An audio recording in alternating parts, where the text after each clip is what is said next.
semuanya, Assalamualaikum warahmatullahi wabarakatuh. Perkenalkan, nama saya Distira Fiherlina dengan NIM 44014190003 dari Prodi Pendidikan Biologi Angkatan 2019 dari Universitas Negeri Semarang.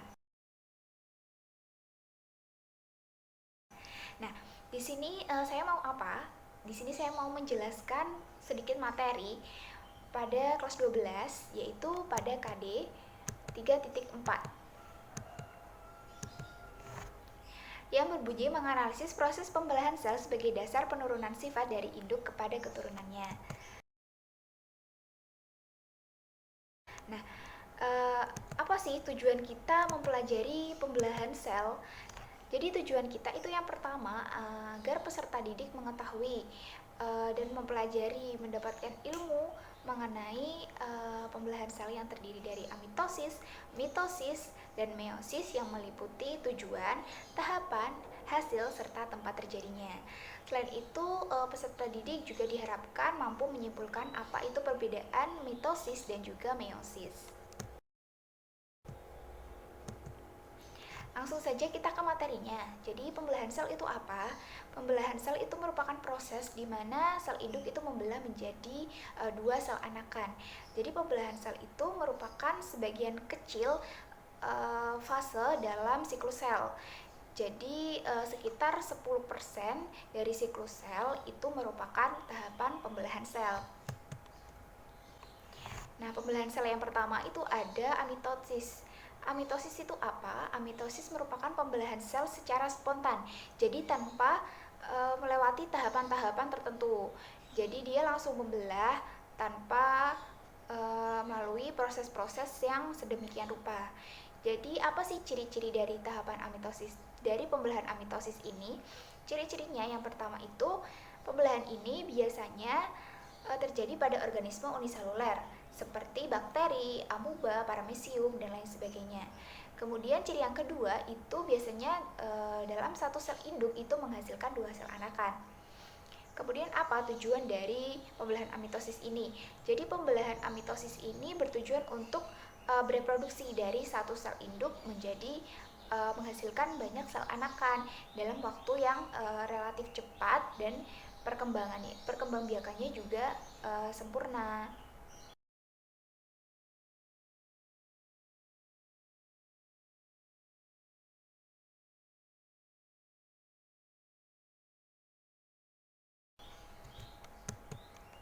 Nah, bagaimana proses pembelahan amitosis? Jadi, proses pembelahan amitosis itu nanti dinding sel itu memanjang. Jadi di dalam sel itu tampak seperti ada benang-benangnya. Nah, karena adanya tekanan sehingga dinding sel tersebut itu terpisah dan terdistribusi ke uh, dua bagian sel anakan itu. Karena tadi dinding selnya memisah karena adanya tekanan diikuti dengan sitoplasma yang memisah, jadi dihasilkan dua sel anakan.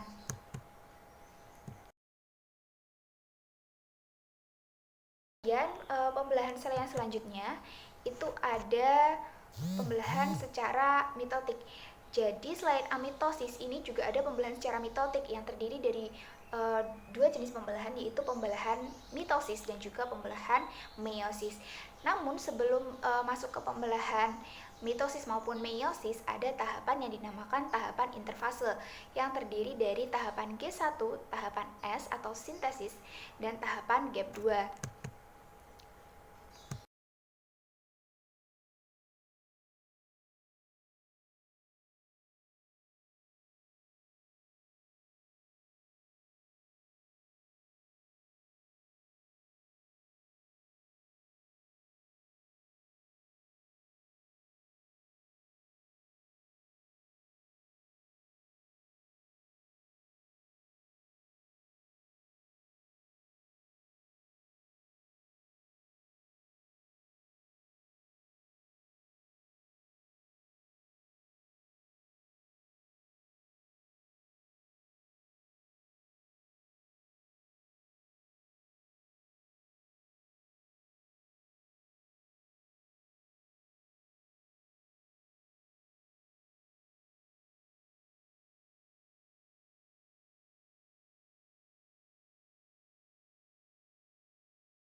Ini.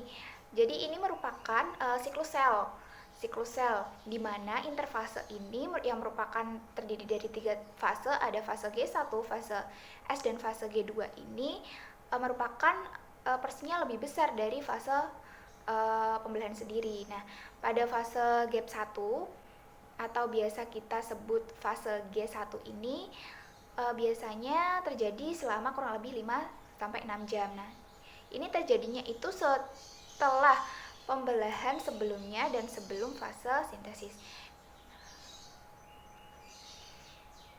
Kemudian apa sih yang terjadi pada fase gap 1 ini? Jadi pada fase gap 1 ini terjadi biasa disebut fase pertumbuhan dan juga perkembangan. Apa buktinya? Itu ada metabolisme sel. Buktinya itu ada berkembangnya sitoplasma atau cairan sel serta berkembangnya beberapa organel sel.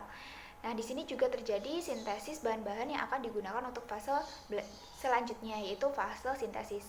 Nah, kemudian ini ada fase sintesis atau yang biasa kita sebut fase S. Jadi di fase S ini apa yang terjadi? Di fase S ini merupakan fase yang sangat penting ya. Di sini itu terjadi duplikasi dan juga replikasi DNA. Jadi nantinya akan dihasilkan 2 DNA yang akan diturunkan kepada sel anakan. Sehingga fase ini tuh sangat bertanggung jawab dalam penurunan DNA ke sel anakan tersebut. Selain duplikasi DNA, di sini juga ada duplikasi organel sel yang dinamakan sentrosom.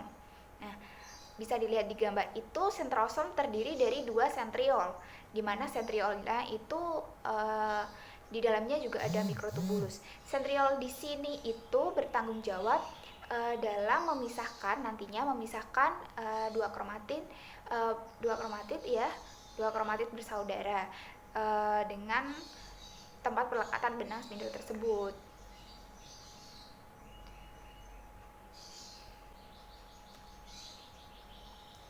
Nah, jadi pada fase S ini dapat kita ingat-ingat ya kalau dia itu mengalami duplikasi dan juga replikasi DNA serta organel sel yang dinamakan sentrosom. Nah, setelah fase S ini ada fase gap 2. Apa yang terjadi pada fase gap 2? Di fase gap 2 ini ada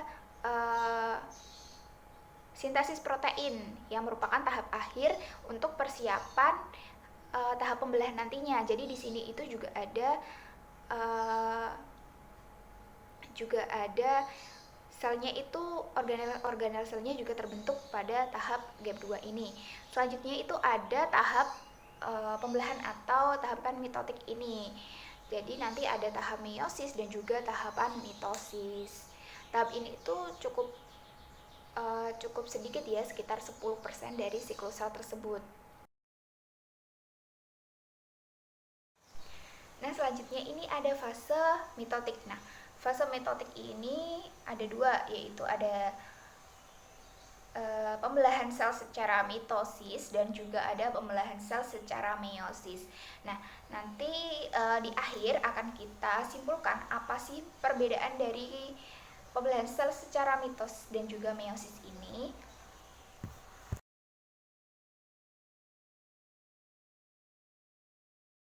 Baik, setelah penjelasan mengenai mitosis dan juga meiosis tadi, kita dapat menyimpulkan mengenai perbedaan antara keduanya.